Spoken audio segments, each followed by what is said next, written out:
அன்பானவர்களே, இயேசு கிறிஸ்துவின் நாமத்தில் என் அன்பின் வாழ்த்துக்கள். சுகமாக இருப்பீங்க நம்புகிறேன்.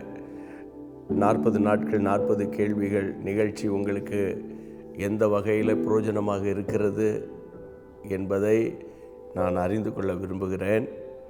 மட்டுமல்ல, நம்முடைய JMM யூடியூப் ஃபேமிலிஸ், நீங்கள் இந்த குறும் செய்தியை கேட்டுட்டு நல்லா ஒப்பு கொடுத்து ஜெபம் பண்ணிடுங்க.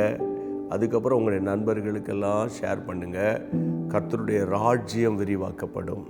சரி, இன்றைக்கு நம்மிடத்தில் ஆண்டவர் எழுப்புகிற மற்றொரு கேள்வி வாசிக்கலாமா?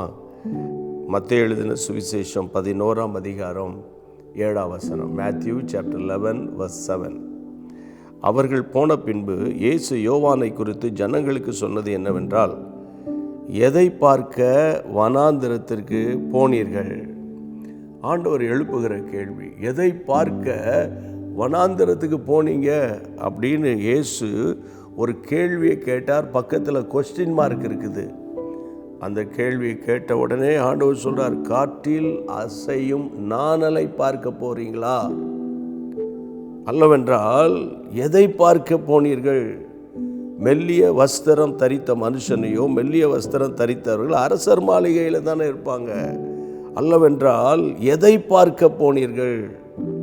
எதை பார்க்க போனீர்கள்? இயேசுவுக்கு முன்பாக யோவான் ஸ்நானகன் ஆண்டவருக்கு வழியை ஆயத்தப்படுத்தின ஒரு தேவ மனிதர். அப்போ ஆண்டவர் சொல்லுகிற காரியம் என்ன? எதை பார்க்க வனாந்திரத்தை. ஏனென்றால் யோவான் ஸ்நானகனுடைய ஊழியம் வனாந்திரத்தில் இருந்தது. வனாந்திரத்தில் இருந்து கூப்பிடுகிறவனுடைய சத்தமாக இருந்தார்.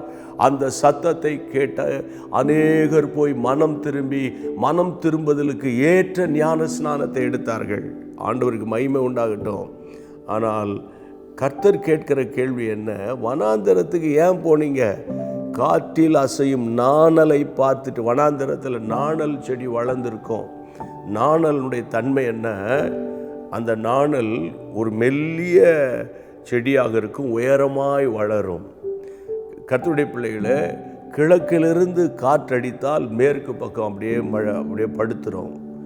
அதுக்கப்புறம் வடக்கிலிருந்து காற்றடித்தால் தெற்கில் படுத்துரும். அதனால் கர்த்தருடைய பிள்ளைகளை, அந்த நாணலால் ஸ்டெடியாக நிற்க முடியாது. கர்த்தருடைய பிள்ளைகளை, இந்த நாட்களில் தேவனுடைய பிள்ளைகளை, பலவிதமான காற்றுகள் என்று சொல்லப்படுகிற உபதேசங்கள், பலவிதமான காற்றினால் அலசடிப்படுவது போல நிறைய கிருபை உபதேசங்கள், பொருளாதார ஆசீர்வாதங்கள், சரியா ப்ராஸ்பரிட்டி டீச்சிங்ஸ், சரியா ஹைப்பர் கிரேஸ் என்று சொல்லப்படுகிற பலவிதமான உபதேசங்களினால மக்கள் மயங்கி போய் கடைசி அவங்களுடைய முடிவு பரிதாபமாக இருக்கிறது. அதனால் ஆண்டவர் சொல்கிறாரு, நீ நாணலை பார்க்க போனியா அல்லது யாரை பார்க்க போன? மெல்லிய வஸ்திரம் தரித்த மனுஷனையா? அல்லவென்றால் யாரை பார்க்க போனீங்க அப்படின்னு சொல்லிட்டு ஆண்டவர் சொல்லுகிறார், இதோ நான் என் தூதனை உமக்கு முன்பாக அனுப்புகிறேன். அவர் உனக்கு முன்பாக போய் உமது வழியை ஆயத்தம் பண்ணுவார். எழுதிய வாக்கியத்தால் குறிக்கப்பட்டவன் இவன்தான் என்று யோவான் ஸ்நானகனை கர்த்தர் ஐடென்டிஃபை பண்ணுகிறார். அன்பு தேவனுடைய பிள்ளைகளே, இந்த நாட்களில் தவறான உபதேசத்துக்கு பின்னால் போயிடாதீங்க. கவர்ச்சிகரமான இனிமையான பாடல்கள், கவர்ச்சிகரமான இசைகள், அங்கே தான் டேஞ்சராக இருக்குது. அப்போ பழங்கால பாடல்களில் இசை இல்லையா? இசை இருந்தது. இசை இங்கே பாருங்கள், பாடலுக்காகத்தான் இசையை அமைத்தார்களே தவிர, சரியா, இசைக்காக பாடலை அமைக்கவில்லை. Understand my point?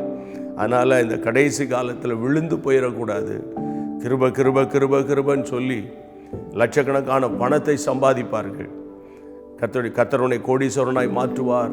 நீ கார் வாங்குவ, பங்களா வாங்குவ, அதை வாங்குவ, இதை வாங்குவேன்னு சொல்லி கடைசியில் வாடகைக்க வழி இல்லாமல் ஆயிடக்கூடாது.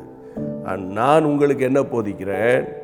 அதாவது கர்த்தருடைய பிள்ளைகள், முதலாவது தேவனுடைய ராஜ்யத்தையும் அவருடைய நீதியும் ஒவ்வொரு நாளும் தேட தேட தேட மனம் திரும்புதல், ரட்சிப்பு, ஞானஸ்நானம், அபிஷேகம், பரிசுத்த வாழ்க்கை, வேறு பிரிக்கப்பட்ட வாழ்க்கை, ஜெப ஜீவியம், ஜெய ஜீவியம், இந்த உபதேசங்களை நீங்கள் ஃபாலோ பண்ணிங்கன்னா உங்களுக்கு இன்னது தேவை என்பதை அறிந்து என் அருமை இரட்சகர் உங்களை கைவிடவே மாட்டார்.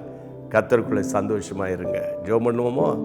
எங்கள் பரிசுத்த பிதாவே, ஆசீர்வாதமான இந்த நேரத்தில் வனாந்தரத்துக்கு எதற்கு போனீர்கள் என்று கர்த்தர் எழுப்பின அந்த கேள்வியின் அடிப்படையில், காற்றில் அசைகிற நாணல் என்ற வார்த்தையின் அடிப்படையில் ஆண்டவரே கொடுக்கப்பட்ட இந்த வார்த்தைகளுக்கு ஸ்தோத்திரம். என்னை தாழ்த்தி ஒப்பு கொடுக்கிறேன் அப்பா. கடைசி கால துருபதேசங்களில் மக்கள் விழுந்து போகா வண்ணம் ஆண்டவர் ஆரம்ப காலத்தில் கொண்டிருந்த அந்த நம்பிக்கையை, ஆரம்ப காலத்தில் இருந்த அந்த ஆனந்த தைல அபிஷேகத்தை கடைசி வரைக்கும் பெற்றுக்கொள்ள முடியும் பிள்ளைகளை காத்துக்கொள்ள உதவி செய்யும்.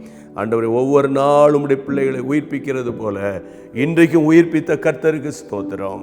அப்பிரோஜனமான ஊழியன் கடமை மட்டும் செஞ்சிருக்கிறேன். உமக்கு ஒருவருக்கே மகிமை உண்டாகட்டும். இயேசுவின் நாமத்தில் பிதாவே, ஆமென். Thank you. God bless you YouTube family. ஆண்டவர் கிருபை உங்களை தாங்கும். ஒருவருக்காக ஒருவர் ஜெபிப்போம். மற்றவங்களுக்கு ஷேர் பண்ண மறந்துடாதீங்க. மீண்டும் கர்த்தர் சித்தமான நாளை சந்திப்போம். God bless you. அன்பான தேவனுடைய பிள்ளைகளே, இச்செய்தி உங்களுக்கு மிகுந்த ஆசீர்வாதமாக இருந்ததென்று நாங்கள் நம்புகிறோம்.